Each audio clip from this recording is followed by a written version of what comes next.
MapDad here, proud to report that Map's son will be attending college in Boston this academic year after spending a first semester in London. And recently, there was an orientation session for the students going abroad, a perfect excuse for the first family trip in 5 years. With all the problems flying these days, we had no problems getting to Logan Airport and then took the T from there to the Copley Station. Now, most big city metros get maligned, but MapDad likes to use them when he can. $22.50 for an unlimited 7-day ticket. To compare, our cab ride back to the airport was more. Now, MapDad usually looks to build up those loyalty points at various hotel chains, but here, I took a left turn, booking at the Lenox Hotel off Boylston Street. Owned by the same family since the 1900s, it exuded old world charm. Room rates were a bit steep, not quite New World charm, pushing just over $500 a night. The pros, the location can't be beat. Half a block from the Green Line on the T and walking distance to Fenway Park, Boston Common, the Back Bay, Beacon Hill, and a lot of the main shopping districts. Good food as well. We went back for a second meal at Sola's Irish Pub. Cons, well, part of the old world charm that light sleeper MapDad kept hearing creaking noises from above and from the AC system. So next trip to Boston might mean a different hotel. Nearly 400 years old. MapDad made the Map family into true tourists for at least one day.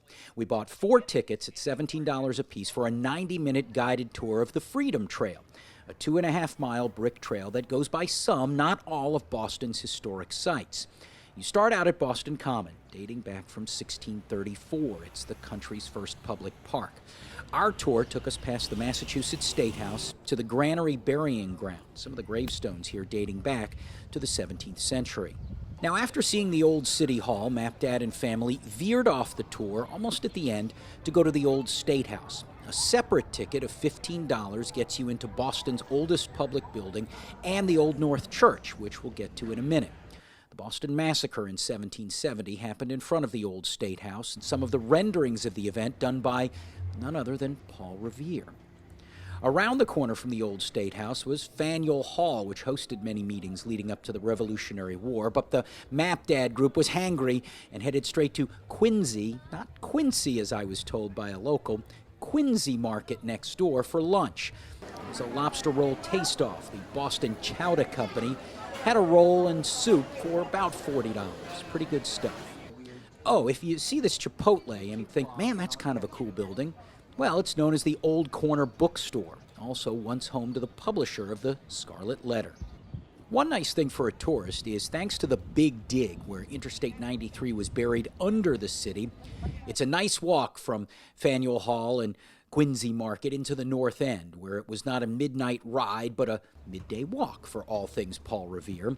First, a stop at the Old North Church. Built in 1723 and officially known as Christ Church, this is where the lanterns were hung to alert Paul Revere that the British were coming. Revere's house is around the corner, and a separate $6 admission fee for adults, just $1 for those under 18. The house was built in 1680 and showcased a few rooms where video was not allowed. The North End is also a charming part of the city, home to dozens of standout Italian restaurants. And we went with Carmelina's on Hanover Street. Tiny place, maybe 24 seats. I had the Sunday macaroni, sausage with short rib, and some outstanding meatballs and pasta. Carmelina's has no dessert menu. They want you to try some treats at the pastry shops on Hanover Street.